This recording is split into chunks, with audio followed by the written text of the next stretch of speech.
नया नौहर कनिया बड़ी कहत रहिए राजा रवा सबे सबर करी सब होई। नया नौहर कनिया बड़ी अपना सैया जी से कहत रही कैसे ए राजा रवा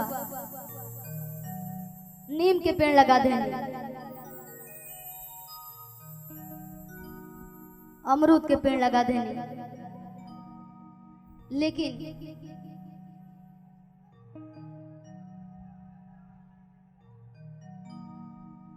एगो नीम के गाछ ना लगनी। अमरूद लगा देनी, अनार लगा देनी, लेकिन एगो नीम के गाछ ना लगनी। कह तरीके से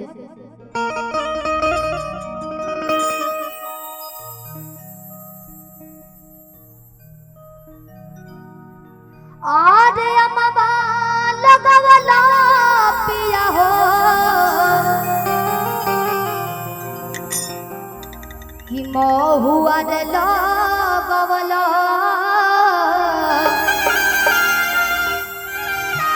आज कहे ना लगवला पिया हो। अबे आप सब शांति से बैठी, भजन के आदेश दिया बा और हमनी के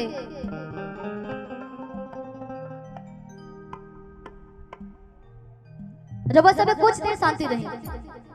आज अम्मा लगवला पिया हो कि महुआ रे लगवला। हम जाना तनी भजन से सबके गजन होतो है।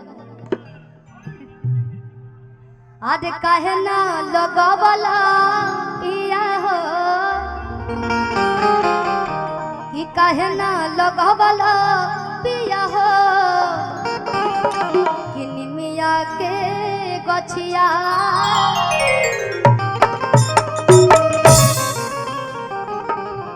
अरे अम्मा लगवला पिया हो महुआ रे लगवला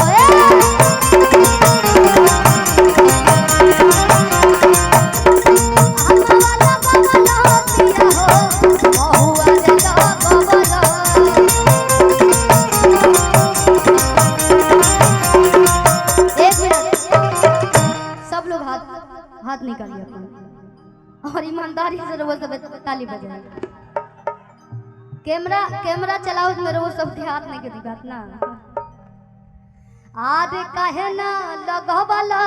पिया हो काहे ना लगवला पिया हो आज काहे ना लगवला पिया हो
हमारी प्यारी दोस्त अनुराधा वर्मा जी की तरफ से ढेरों सारा पुरस्कार आशीर्वाद, और ये पैसा नहीं इनका प्यार है और हम लोग की दोस्ती हो गई। देखिए इधर दोस्ती हो गई हम लोग की, ठीक। आज काहे ना लगवला पिया हो किनिमिए हो खरबा माई के किनिमिए दुआर हो हो घरबा माई के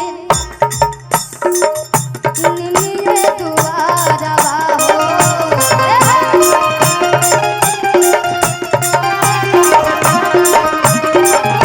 भावे नाही मोरिया के पकड़ी पारबा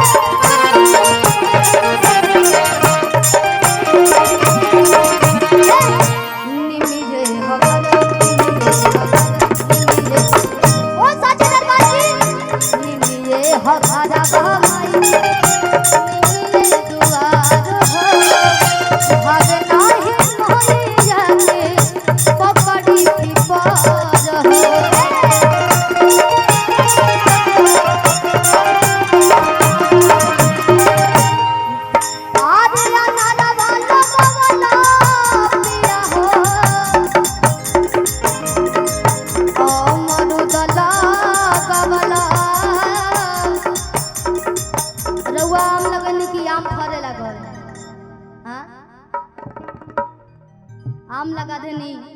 आम फरे लगल पूरा मार्केट में गिर गई अमरूद फरे लगल कम से कम नीम के गाछ तो लगा देती आज अम्मा लगवला पिया हो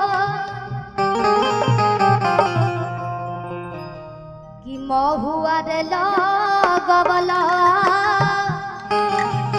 कि काहे ना लगवला पिया हो किया ना दबा लगवला पिया हो हमर लगवला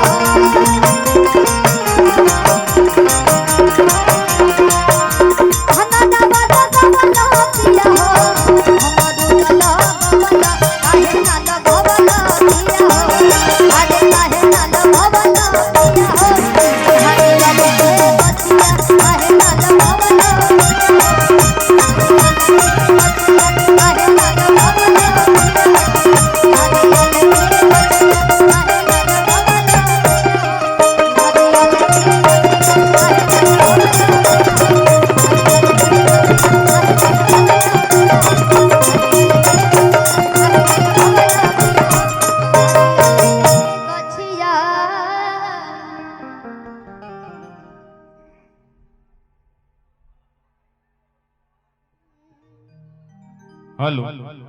अच्छा लगा अच्छा लग रहा तो एक बार तालियां बजा दीजिए जोरदार तालियां बजा दीजिए मैं समझ रहा हूं आपको बस जो जो आपका फरमाइश है वही अच्छा लगेगा और अब भैया बैठे हैं आपकी मुस्कुराहट को मैं प्रणाम करता हूं भोजपुरी यो तो भोजपुरी होता शिल्पी जी बूढ़ जवान सब लोग बैठे बा उहे सुनी गाना रे वो समझ नहीं शिल्पी जी हां इस सब गीत ये जो हमारे म्यूजिशियन टीम कैलेंडर भाई की टीम बड़े खूबसूरती के साथ ये सब गीत बजाए लोग बड़ा अच्छा लग रहा है और जब बजाते हैं लोग तो दिल गदगद हो जाता है मैं अभिनंदन करता हूं कैलेंडर भाई के टीम को मैं स्वागत करता हूं और बड़े मोहब्बत के साथ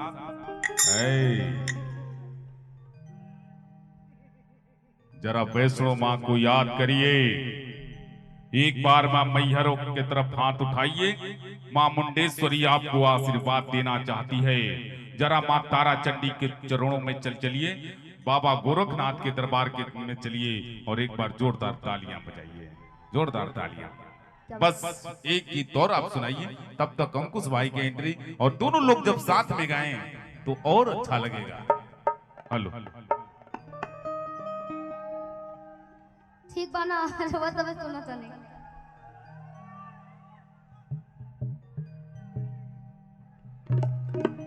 नैया डोले होई अबे सब फोन कई द सब गाना हो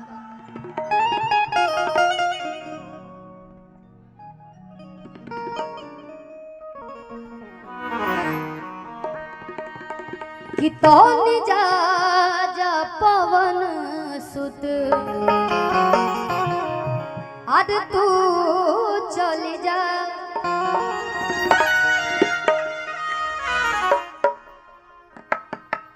तू जा आज मैया से कही हो तो जा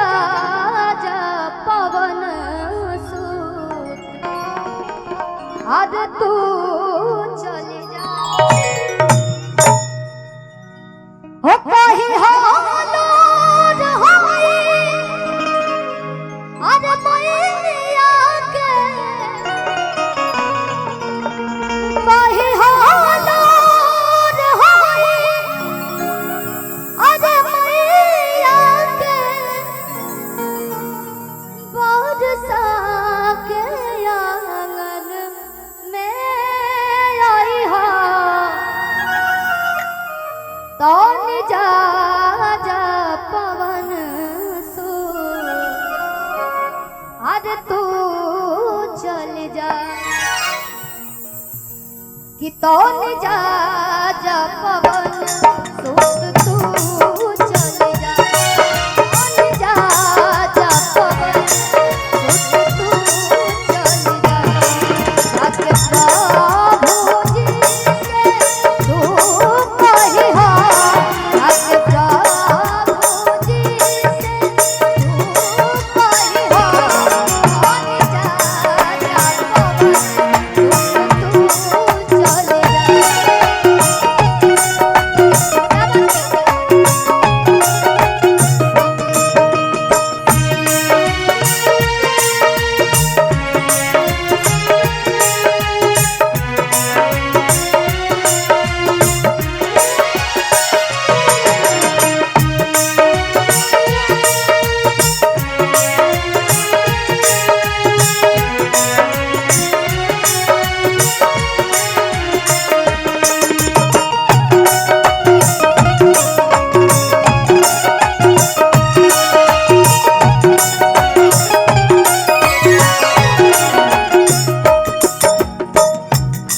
तो जा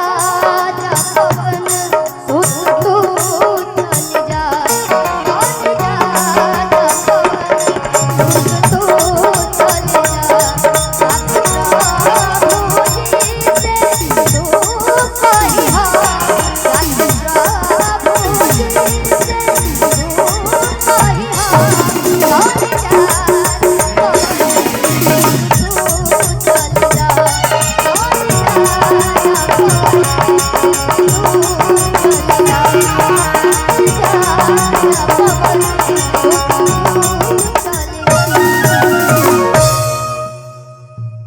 एक बार प्रेम से बोलिए सच्चे दरबार की।